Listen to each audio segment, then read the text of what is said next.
Good morning, class. My name is Jen, Sarah, And Alejandro. and today we'll be demonstrating our Medieval Era Craft Project. Ta-da!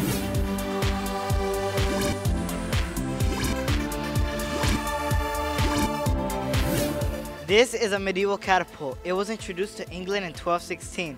By the way, it's also a siege weapon.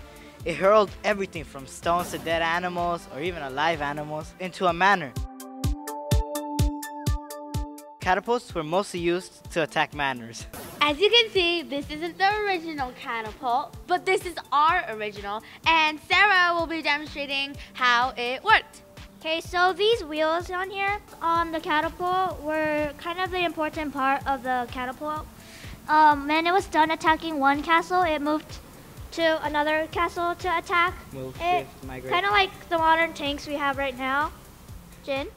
Oh, and the rocks were used so they can weigh down the catapult as it was back holding the animals or even dead animals on here. It could come down more smoothly and it could come down quicker. And this motor, when the soldiers push down on it, you can see the central lever, which has the dead animals basically. They did this, and the thing would go down until it reaches a certain point that it will eventually launch. Basically, that's how it works. And we're gonna show you a demonstration right now. For Jin, where's the castle? Oh my god, I forgot the castle! I was gonna bring my Barbie castle, but I thought it was gonna be too big, so. But don't worry, I have a better castle. Really? Let's see the better Oh castle. yeah! Oh my god. Yeah! Yeah! Okay. Just put the thing in there. All right, and 1, 2, 3, fire.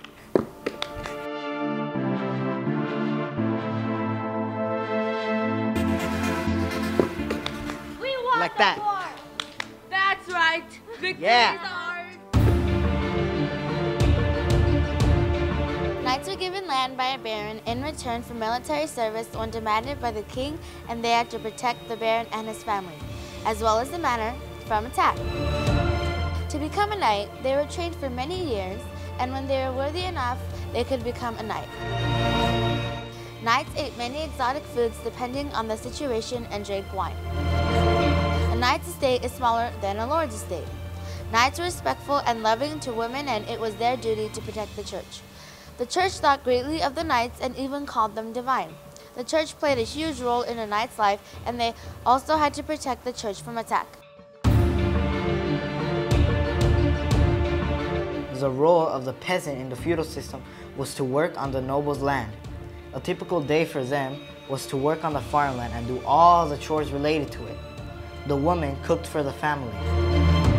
Also, since they were really poor, they couldn't afford to buy good clothing like silk clothing, so they just wore simple wool clothing draped around them. Moving on to the features of the peasant house, the house was usually 2 stories high, and it was really sturdy and waterproof, and it also had a curtain instead of a door. The women in this class were treated very badly. They were even accused of things they didn't even know about. The church looked upon them like any other peasants. They made them pay 10% of what they gained every year to them. The nobles had a big part in the role of the feudal system. Their job was to defend common people. They were also the people who gave out land in exchange for living and working on their land.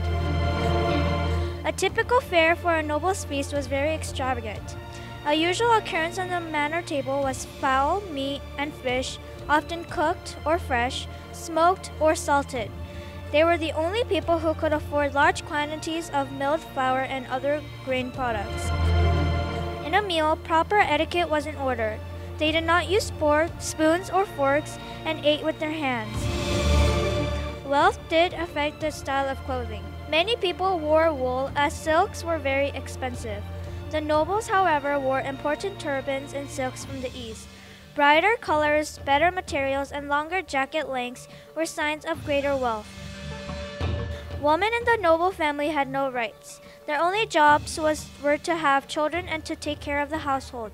They were also not allowed to choose their husbands. Their fathers chose for them. The church ruled the nobles' daily life. All the nobles were expected to attend sermons that were held daily by parish priests in small rooms called chapels. Prayers were a big part of everyday life. The church had to approve of what you did, how you behaved, or what you would be punished, sometimes with your life. The church's role in the feudal system was very important. It played an immense role in the lives of people and replaced governments. The Pope was the head of the church and was very rich and very powerful. He had authority over kings and queens in religious matters as well in government. There were no separation of church and state. In the Middle Ages, food was valued very much, even after the Black Plague.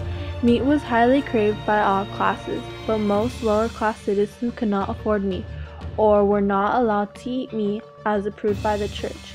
In addition, diets for individuals were different. It all depended on what class they were in. The different rooms in the monastery, it allowed the monks to view the paradise garden, reminding them of heaven.